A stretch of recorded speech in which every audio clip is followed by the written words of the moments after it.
का रउआ अपना सबसे करीबी दोस्त पर आंख बंद करके भरोसा कर सकेनी। साल 2021 में छपरा जिला के एगो नामी डॉक्टर के 19 साल के बेटी अचानक गायब हो गई। पूरा पुलिस पूरा शहर परेशान रहे, लेकिन ठीक 6 दिन बाद वही लड़की के लाश ओकरे अपने ही घर के सोफा के भीतर से मिलल। सबसे खौफनाक बात का रहे जानत बानी?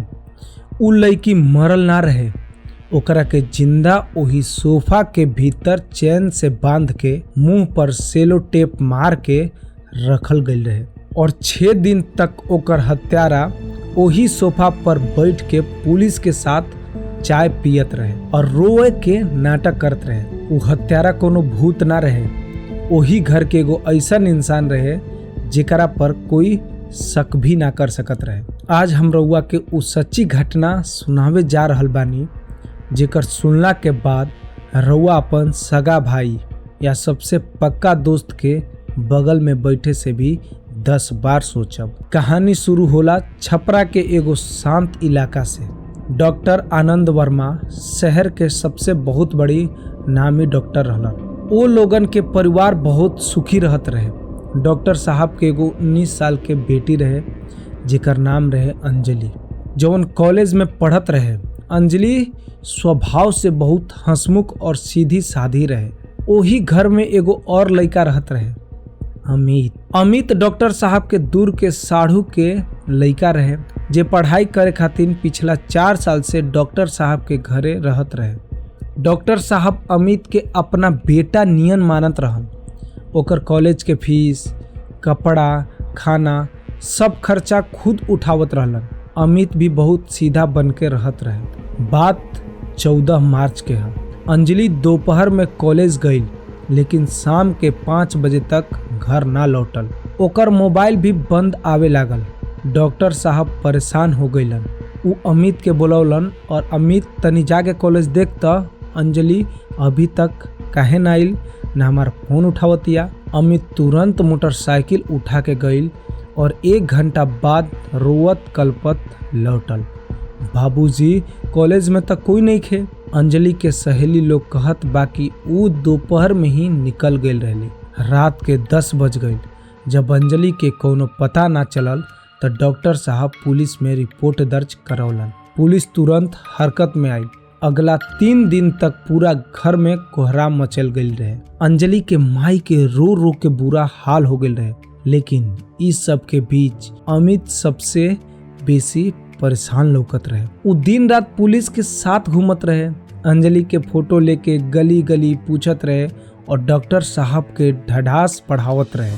बाबूजी, रउआ चिंता मत करी, हम अंजलि के खोज के ही दम ले। पुलिस के भी अमित पर इतना भरोसा हो गई रहे कि पुलिस ओकरा के अपना साथ जीप में बैठा के घूमत रहे। लेकिन केस में मोड़ तब आइल जब पुलिस अंजलि के मोबाइल के आखिरी लोकेशन ट्रैक कैलस। लोकेशन दिखावत रहे डॉक्टर साहब के अपने ही घर के 50 मीटर के दायरे में। पुलिस के कप्तान के माथा ठनक गई।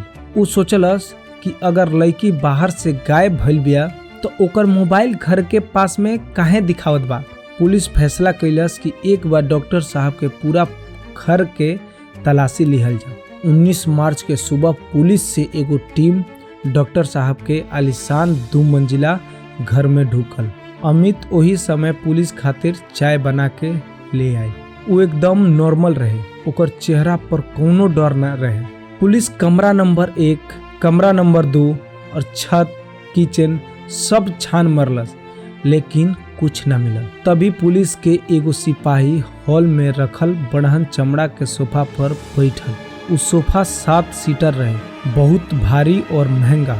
सिपाही जैसे ही बैठल ओकरा अजीब गंध आवे लागल, जैसे कोनो चीज सड़ गई होखे। सिपाही उठल और सोफा के गद्दा हटा के देखलस, उजा कुछ न रहे। तबे ओकर नजर सोफा के नीचे गई। सोफा के नीचे से हल्का सा पानी नियन कोनो लिक्विड बह के बाहर आवत रहे।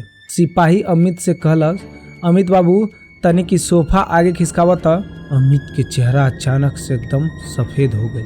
उ हकलाए लागल, अरे सर, वहाँ तो चूहा मर गई होखी, हम साफ कर देब, रउआ लोग चाय पिए। लेकिन पुलिस के कप्तान के शक हो गई।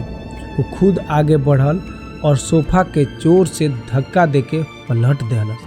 सोफा पलटते ही जौन नजारा सामने आइल उ देख के पुलिस के जवानन के भी उल्टी आ गई। उस सोफा के नीचे के प्लाईवुड लकड़ी के जौन बना रहे काट के एगो बॉक्स नियन बनावल गईल रहे और वही बॉक्स के भीतर अंजलि के लाश ठूस ठूस के रखल गईल रहे। अंजलि के दोनों हाथ पैर लोहा के पतली चेन से बांधल गईल रहे और ओकर मुंह पर कम से कम 5 लेयर के सेलो टेप मारल रहे।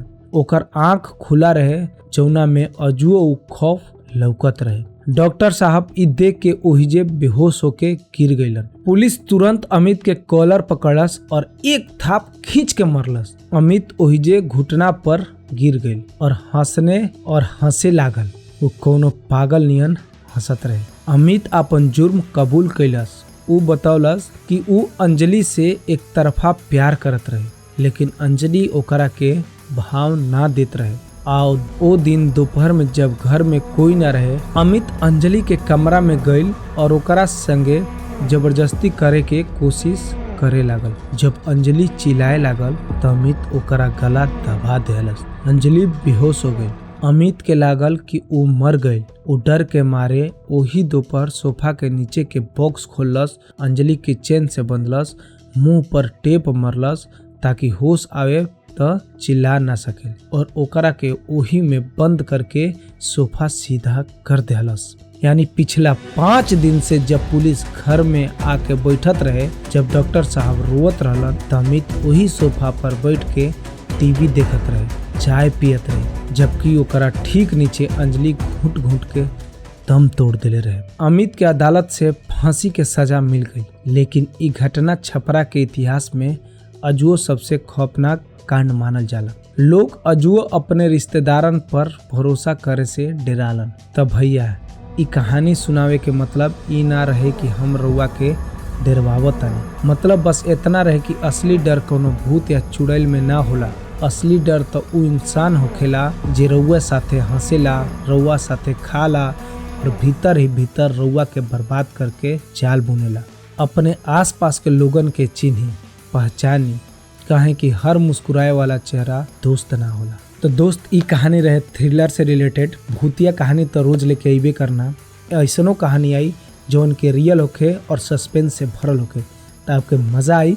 और आपके पास भी कोनो भूतिया कहानी होके ऐसने सस्पेंस कहानी होके तो नीचे लिंक हम देतानी, लिंक आ देतानी जीमेल के टेक्स्ट पर दिख गेल सामने एकदम, ओकरा पर भेज दी भूतिया कहानी। हम आप लोग के सामने जरूर शेयर करब, साझा करब और अच्छा लगल हो तो लाइक शेयर एंड सब्सक्राइब जरूर करब। बस सपोर्ट करी। धन्यवाद।